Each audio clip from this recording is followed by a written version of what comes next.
Main event de l'UFC 282, Magomed Ankalaev contre Jan Blachowicz, qui s'est soldé par un match nul. Un combat qui n'était pas prévu sur ce spot-là, mais qui était prévu sur le UFC 282 depuis le début de l'annonce officielle. Ça devait être en 3 rounds. Blessure de Jiri Prochazka, finalement c'est en 5 rounds. Finalement c'est pour le titre incontesté des moins de 93 kilos. Un choc qui a été ô combien disputé, je ne m'attendais pas à ça. Et finalement qui se termine sur un résultat nul qui n'arrange personne, ni l'UFC, ni Ankalaev, ni Jan Blachowicz, mais Blachowicz, grand seigneur, qui a reconnu qu'Ankalaev méritait de remporter le combat, et ça je lui dis chapeau. Big Rusty, générique. Soit.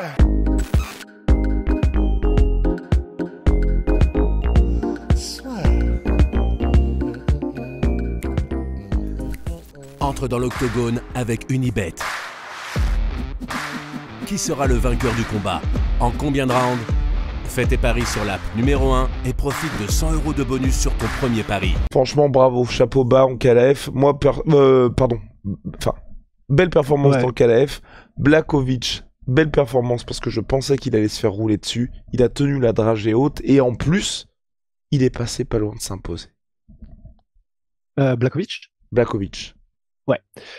Bah, en fait, c'est ça qui est assez marrant, c'est que, comme tu l'as dit en introduction, Blachowicz, franchement, quel homme, hein, déjà. Mais quel homme! Le fait d'arriver. Non, mais en vrai, le fait d'arriver. 40 ans l'année prochaine. 40 ans l'année prochaine. Le mec, il a des os en termes de densité osseuse. On est sur le poteau de métal. Le mec, je sais pas ce qu'il a dans les pieds. Alors, déjà, il est arrivé, il avait annoncé la couleur. Il est arrivé, il avait, tu sais, des chevillères et des trucs qui protègent un petit peu la jonction entre le tibia et le pied. Clairement, il y avait marqué en gros, je vais te péter les jambes, tu vois. Mais il est arrivé sur les rounds 2 et 3. Honnêtement, moi, je pensais que c'était plié on était tous là en mode, c'est bon, c'est gagné. Ouais. On était parce que les low kicks, et en plus, je m'étais demandé à un moment donné, je crois que c'est José Aldo que j'avais vu faire ça, mettre des low kicks, mais à l'intérieur de la jambe. Donc en gros, tu fais ton pied contre son tibia. Et j'ai jamais compris ça. J'étais en mode, mais comment c'est possible? Tous ceux qui ont pris des tibia dans leur vie savent que ça, normalement, c'est un truc, ça te fait des cauchemars la nuit, en fait. Et en fait, maintenant, je comprends un peu mieux. C'est-à-dire que quand t'as un squelette qui est préhistorique comme celui de Blachowicz, ben en fait, tu fais salement mal. Et on a vu une marque rouge sur le tibia qui est arrivée très rapidement à partir du 2e round.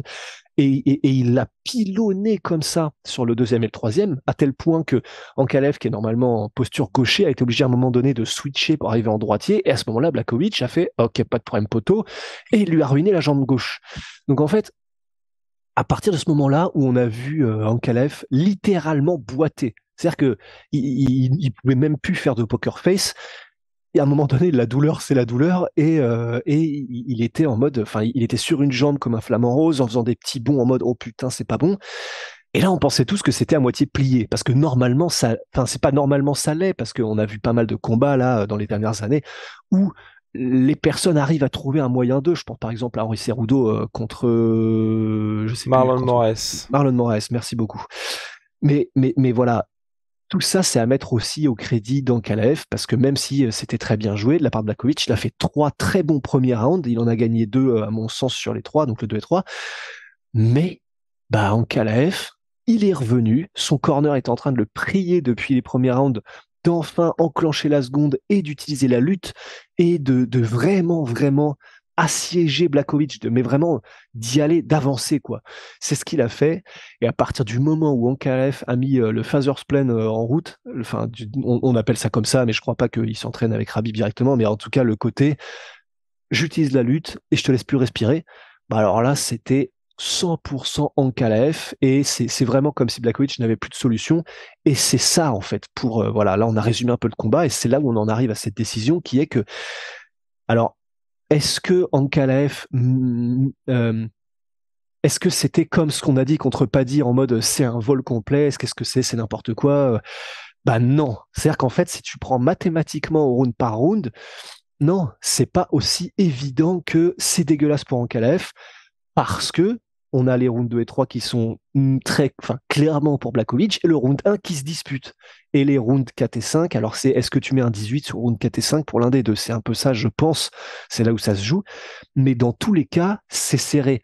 Ce qui fait que Ankalaev était dégoûté dans l'interview post-fight et que Blachowicz est arrivé, il a fait franchement, donnez-lui la ceinture, le mec le mérite, ce qui est vraiment un geste hallucinant et incroyable. Et c'est pour ça que quel homme Blachowicz. Mais c'est que on a l'impression sur le combat qu'Ankalaev est au-dessus, parce que si le combat continuait sur les rounds 6, 7, 8, clairement Ankalaev avait la solution et il aurait à un moment donné réussi à terminer le combat probablement, que ce soit en round and pound, en accumulation, peut-être une soumission à un moment donné. On a vu qu'il y avait des tentatives avec l'étranglement arrière, mais la dynamique du combat, elle allait très très clairement de plus en plus vers Ankalaev, et c'est ça qui donne l'impression que c'est dégueulasse. Mais en réalité, quand Blachowicz va re-regarder le combat, je pense qu'il va être en mode bon, j'ai pas de regret. Je pense qu'il a pas de regret parce que lui-même est allé, voilà, il est conscient que sur un combat qui durait plus, il perdait. Mais c'est pas si évident qu'il perd. Enfin, en gros, que c'est immonde pour lui d'avoir eu un match nul, quoi. Mais bon, je finirai là-dessus, pardon, mais le fait qu'ils disent, moi, je me sens pas vainqueur, c'est-à-dire que si j'avais gagné, je sais plus comment il le dit, mais je sens que de toute façon, j'avais pas gagné, Blachowicz, même si mathématiquement, c'est très serré, ça se dispute, respect à lui quand même de le dire, parce que c'est classe. La classe de la part de Jan Blachowicz, Ankalaev qui avait lui, pour le coup, le seum. C'était assez impressionnant après le combat. Il était même en mode je sais pas si je vais combattre à nouveau à l'UFC, et Joe Rogan qui lui a expliqué bon bah c'est pas l'UFC qui a mis la notation mais c'était Il a dit ça? ouais je sais pas si je vais à nouveau combattre dans l'organisation, et donc Joe Rogan qui a dit non mais c'est les juges, c'est la commission athlétique, c'est pas l'UFC, et donc ensuite Jan Blachowicz, Magomed Ankalaev s'en est allé, donc voilà, enfin normalement je pense qu'il va revenir, mais ouais, combat, enfin moi je trouve que c'est bizarre parce que tu vois des deux côtés, je pense qu'il y a beaucoup de regrets. D'un côté Jan Blachowicz qui à mon avis peut se dire putain je suis vraiment passé pas loin, et du côté d'Ankalaev se dire aussi pourquoi est-ce que j'ai pas accéléré dès le début du combat. Et c'est très important ce que t'as dit Big Rusty, c'est vrai que ces hommes de coin, on a pu le voir à la fin des rounds 1, 2, 3, c'était toujours la même chose, c'était mec s'il te plaît vas-y là, avance. Et on voyait les mecs qui étaient de plus en plus pressants. Finalement, ça a fini par porter ses fruits. Mais je trouve que c'est un peu symptomatique d'Ankalaev, et notamment sur ses dernières performances, tu vois, qui nous laissaient, mine de rien, à chaque fois, un peu sur notre fin. Après, je crois, c'était l'année 2019 où c'était vraiment l'éclosion pour lui, et depuis, un peu de mal, je trouve, à assumer ce statut de futur roi de la catégorie, à part qu'on tienne coûter là-bas. Ouais, non, je suis d'accord. Et c'est pour ça que on va voir oui, évidemment, qui va recombattre à l'UFC, et que c'était sous le coup de l'émotion. Et voilà ce qu'on peut comprendre, parce que c'est un combat pour le titre. C'est ce que c'est le Graal pour quasiment tous les combattants, à part ceux qui veulent Conor McGregor, et on les comprend aussi parce que du coup, voilà, tu touches le cash, le jackpot. Mais un c'est petit quelque chose. McGregor, je crache pas dessus. Ouais, vas-y, c'est parti pour le combat de retour de McGregor, allez. Mais voilà, donc ça se comprend. C'est ce dont il rêve. Et ouais, voilà, c'est ce dont il rêve, et on lui enlève, enfin, c'est pas qu'on lui enlève, mais alors que la dynamique du combat allait dans son sens et que, à ses yeux, il avait trouvé la solution pour battre Blachowicz et il l'avait montré sur les 2 derniers rounds, bah, il n'a pas la ceinture. Donc, ça se comprend qu'il puisse avoir le seum. Après, j'ai trouvé qu'il avait vraiment peut-être beaucoup le seum. Ça, je peux pas juger, je suis pas à sa place. Voilà, c'est exactement ça. C'est le seum qui fait que ça ne te rend pas sympathique. Ouais. Juste après avoir eu un Gordon qui, lui, n'avait pas du tout ne donnait pas ce sentiment-là, alors que s'il y a bien un mec qui méritait de tout péter, c'était lui.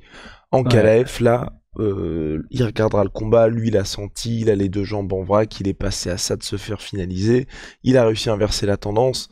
De là en vouloir à toute la planète MMA, en vouloir à l'UFC, c'était, ouais, et moi tu vois, durant toutes les questions que posait Joe Rogan, j'étais en mode, il y a un moment, le gars va péter un câble. Je pensais, tu vois, qu'il y a un moment, il allait genre jeter le micro, faire l'espèce de truc borderline qui fait que ta carrière peut vraiment basculer. Heureusement, il l'a pas fait, mais on sentait que, tu vois, à l'intérieur de lui, c'était en mode, qu'est-ce que je fais là? Qu'est-ce que je fais? Ouais.